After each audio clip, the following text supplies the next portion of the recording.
ഖാല സല്ലല്ലാഹു അലൈഹി വസല്ലം, നമുക്കൊരു പ്രതീക്ഷയാണ്, നമുക്കൊരു പ്രതീക്ഷയാണ്. ഇദല്ലാ അർളാ വവാഹിദും മിൻ ഉമ്മത്തി ഫിന്നാർ.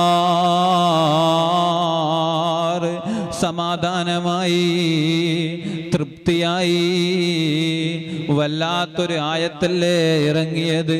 ഉമ്മത്തിന് വേണ്ടി കഷ്ടപ്പെടുന്ന, ഉമ്മത്തിന് വേണ്ടി ഉറക്കൊഴിക്കുന്ന, ഉമ്മത്തിന് വേണ്ടി ജീവിതം തന്നെ സമർപ്പിച്ച മുത്തായ തങ്ങൾ പറയാണ്, ഞാൻ തൃപ്തിപ്പെടൂല.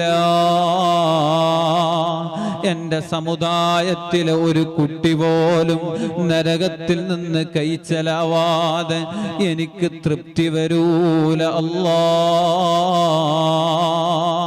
എനിക്ക് തൃപ്തി വരണോ?